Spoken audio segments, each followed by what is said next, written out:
Hi జ్యోతి. Hi. ఏం చేస్తున్నావు? ఉల్లిపాయ థమ్స్అప్ హల్వా. ఏంటి? ఉల్లిపాయ థమ్స్అప్ హల్వా. ఓకే. యా, నేనే కొత్తగా కనిపెట్టా. రాసిస్తా ఇంగ్రీడియంట్స్ ఏమేం కావాలి. బొంబాయి రవ్వ 1 కప్, చిన్న సైజ్ ఆనియన్ ఇట్లా చిన్న చిన్న పీసెస్ కట్ చేసుకోవాలి. ఓకే. గార్నిష్ కోసం ఒక జీడిపప్పు, అండ్ కలర్ఫుల్ గా కనిపించడానికి food colour. For the main ingredient వచ్చేసి మనకి థమ్స్ అప్. ఫస్ట్ మనం థమ్స్ అప్ యాడ్ చేసుకోవాలి. ఓ మూత పడింది, క్షమించండి.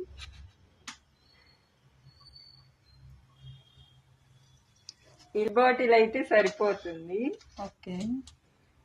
ఇప్పుడు మనం దీన్ని హై ఫ్లేమ్ లో పెట్టుకొని బాగా మరిగించాలి. ఓకే, ఒక 2 మినిట్స్. ఓకే, చూడు ఇట్లా కొంచెం మరిగిన తర్వాత ఇప్పుడు వచ్చేసి మనం ఆనియన్స్ యాడ్ చేసుకోవాలి.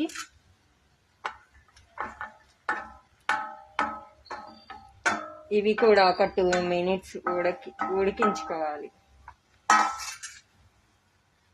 ఓకే, ఫ్లేవర్ మొత్తం దానికి పట్టడం కోసం మంచిగా ఉడికించుకోవాలి.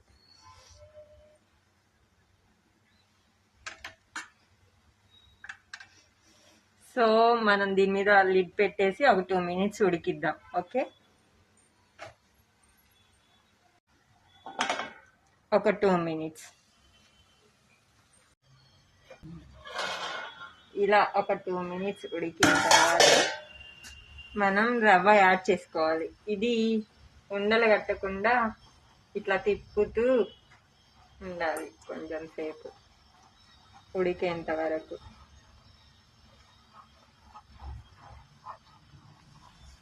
ఎంత మంచి స్మెల్ వస్తుందో కదా. దీనిలో కొంచెం గీ యాడ్ చేసుకుంటే సూపర్ ఉంటుంది టేస్ట్.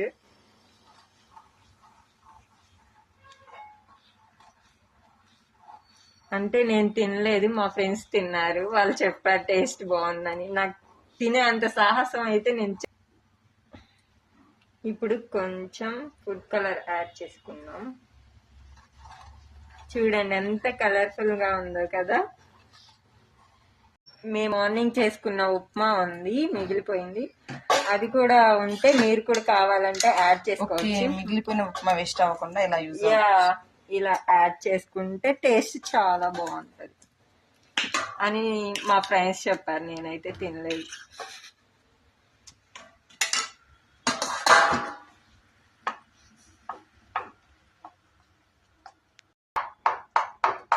ఇవన్నీ ఇలా స్మాష్ చేసుకోవాలి. మరి షుగర్ యాడ్ చేయలేదు మీరు? థమ్స్అప్ లో షుగర్ ఉంటది కదా, అదైతే సరిపోతుంది. మంచి స్మెల్ వస్తుంది కదా.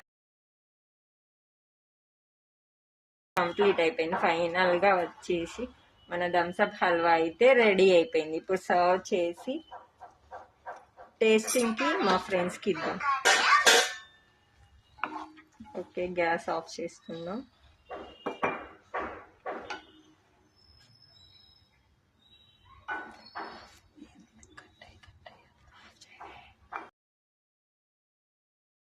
ఫైనల్ గా మన ఉల్లిపాయ థమ్స్అప్ హల్వా రెడీ. ఇప్పుడు కొంచెం జీడిపప్పు గార్నిష్ చేసుకొని తీసుకెళ్ళి ఫైనల్ గా మీకు ఆవులు కనుకుంటే వాటికి కుడి తొట్లో వేసేయండి. మంచిగా టేస్ట్ చేస్తాయి అన్నమాట. చూడండి ఎంత బాగుందో థమ్స్అప్ హల్వా. స్మూతీగా ఉంది. దీన్ని కావాలంటే ఒక 2 అవర్స్ ఫ్రిడ్జ్ లో ఉంచి మీ ఆవులకి పెట్టేసేయండి. అంతే. Thanks for watching. బాయ్.